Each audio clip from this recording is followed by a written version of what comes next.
2025 లేదా 26లో డిగ్రీ లేదా బీటెక్ చదివారా? సాఫ్ట్వేర్ జాబ్ కోసం ఎదురు చూస్తున్నారా? అయితే కోడ్ జ్ఞాన్ 100 డేస్ కోర్సులో చేరండి, జాబ్ సాధించండి. నమస్కారం సత్యకాంత్ గారు. నమస్తే అండి నారాజు గారు. ఎవరైతే ఈ లోన్స్ అవి తీసుకుంటూ ఉంటారో యాప్స్ దగ్గర నుంచి రికవరీ ఏజెంట్స్ తోటి చాలా ఇబ్బందులు పడిపోతూ ఉన్నటువంటి పరిస్థితి. మన వీడియోస్ చూసిన తర్వాత కొంతమందికి అవేర్నెస్ వచ్చింది. రికవరీ ఏజెంట్స్ కూడా మారినటువంటి వాళ్ళు ఉన్నారు. స్టిల్ కొంత పర్సంటేజ్ ఆఫ్ పీపుల్ ఇప్పటికీ ఆ పీడించుకు తినేటువంటి దాన్ని కూడా బిహేవ్ చేసేటువంటి వాళ్ళు ఉన్నారు. అంటే అదొక శాడిజం లాగా ఇళ్లలోకి వెళ్ళిపోయి ఫోటోలు తీసుకొని ఇబ్బంది పెట్టేటువంటి వాళ్ళు ఉన్నారు. ఎట్లా హ్యాండిల్ చేయాలంటారు అసలు దాన్ని? మన ఈ యొక్క విశ్లేషణకి నాగరాజు గారు కలెక్షన్ ఏజెంట్స్ కూడా చాలా మారారు అని చెప్పడంలో నాకు సందేహం లేదు. ఇది మనకి కలెక్షన్ త్రూ బాధపడే వాళ్ళని మనం ఎలా మీరు ఎదుర్కోవాలి అని చెప్పే వీడియోల క్రమంలో నేను ఎక్స్పెక్ట్ చేయింది ఏంటంటే కలెక్షన్ ఏజెంట్లు కూడా మారారు.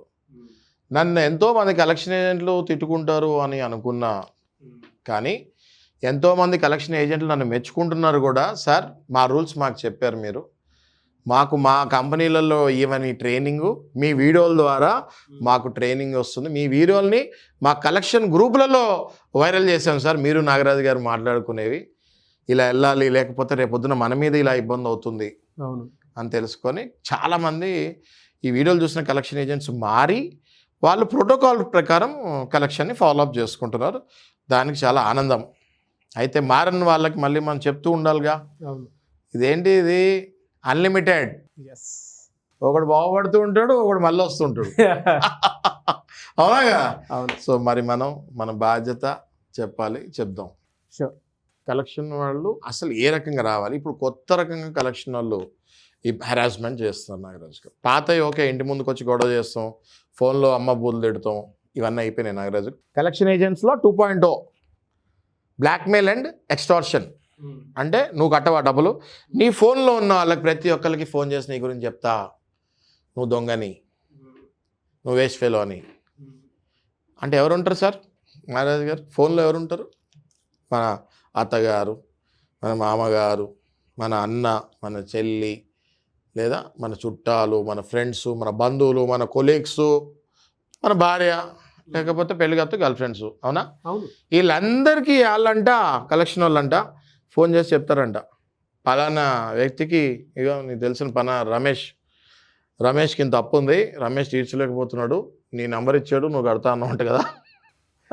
వచ్చారు, దగ్గరికి వచ్చారు.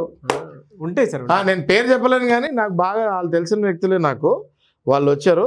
వాళ్ళు వచ్చి నాకు చెప్పింది ఏంటంటే, సార్ మా తోడుకోళ్ళకి ఫోన్ చేసి నువ్వు కడతా అన్నా ఉంటా డబ్బులు, మా మరిదికి ఫోన్ చేసి నువ్వు కడతా అన్నా ఉంటా డబ్బులు, రెఫరెన్స్లో నీ పేరు ఇచ్చారు, నువ్వు కడతా అన్నా అంటే మామూలుగా మాట్లాడరంట వీళ్ళు కలెక్షన్ ఏజెంట్లు. మరిదులతోటి, తోడుకోడలతోటి, ఆడపడుచులతోటి కూడా అమ్మ బుద్ధులు మాట్లాడతారంట వాళ్ళు.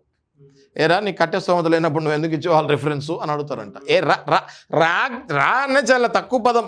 హారిబుల్ డట్టి పీపుల్. అది ఏం రైట్ ఉంది మీకు అట్లా వల్గర్గా అబ్యూజివ్గా మాట్లాడటానికి? ఏం రైట్ ఉంది అంటున్నాను నేను. రైట్ అవునా కదా? దయచేసి నేను చెప్పేది ఏంటి అంటే, మీకు అలా బాధపడి రికార్డ్ చేయండి, ఫోన్ రికార్డ్ చేయండి. అబ్యూజివ్ లాంగ్వేజు, ఎక్స్టార్షను, ఇవన్నీ ఎన్నో సెక్షన్లు ఉన్నాయి. బ్లాక్మెయిలింగ్కి ఒక సెక్షన్ ఉంది, ఎక్స్టార్షన్కి, అబ్యూజివ్ లాంగ్వేజ్కి, స్టాకింగ్కి. అంటే లేడీస్ స్పెషల్గా ఎటైనా వెళ్తే, ఎక్కడికైనా బయట వెళ్తే వాళ్ళు మాల్కి వెళ్తే మాల్లో కలెక్షన్ నుండి వచ్చి మాట్లాడాడంట నలుగురు ముందు అసభ్యంగా. అసలు అట్లాంటి వాడిని ఏం చేయాలి మనం? ఏం చెప్తున్నాయి సార్ ఇటువంటి వాటికి? అట్లాంటి వాడిని ఏం చేయాలి మనం అంటే, నేను ఏం లేదండి, it is simple, it is beyond the limits. ఇంకా అది బ్యాంక్ రూల్స్ పరిధిలో రాదు. ఆ పర్టికులర్ కలెక్షన్ ఏజెంట్ సింగిల్గా ఆయన వీడియో తీసి ఆయన మీదనే పర్సనల్గా మనం కేసేసేయాలి. బ్యాంక్తో సంబంధం లేదు ఇంకా మనకి. బ్యాంకుకి చేసే నోటీసులు పంపించేది అది పంపిస్తాము. ఆ కలెక్షన్ ఏజెంట్ని సింగిల్గా, ఇండివిజువల్గా ఆ కలెక్షన్ ఏజెంట్ మీద మనం పట్టుకొని, నలుగురు ఉంటే నలుగురు అసభ్యంగా నలుగురు ఉంటే పట్టుకొని ఆధార్ కార్డు తీసి ఫోటో పట్టుకొని పోలీస్ స్టేషన్లో ఆయన మీద ఎక్స్టార్షన్, బ్లాక్మెయిలింగ్, స్టాకింగ్ కింద కంప్లైంట్ ఇచ్చేయాలి. ఖచ్చితంగా కంప్లైంట్ ఇచ్చేయాలి. పక్కోళ్ళకి ఎవరికో ఫోన్లో నుంచి చూసి మాట్లాడితే మీరు చూసుకుంటా. ఐటీ యాక్ట్ మనం ఎన్నిసార్లు చెప్పాను నాగరాజు గారు, ఐటీ యాక్ట్ 65, 66 కింద ఐటీ యాక్ట్. మనం నా ఫోన్ హ్యాక్ చేసి నా ఫోన్లో ఉన్న నెంబర్ తీసి నువ్వు కాల్ చేస్తావా? ఎవరు నీకు ఆ రైట్ ఇచ్చింది? ఐటీ యాక్ట్ 65, 66 కింద వాళ్ళ మీద కేసులు వేసేయచ్చు. ఇండివిజువల్గా అంటారు, నేను బ్యాంక్ వదిలేయండి. Bank party 2, respondent number 1 will be that collection agent by himself. Criminal case నడుస్తుంది. నేను వదలను. నేనంటే ఏ అడ్వకేట్ కూడా వదలరు. అట్లాంటి కలెక్షన్ ఏజెంట్ మేము వదలము.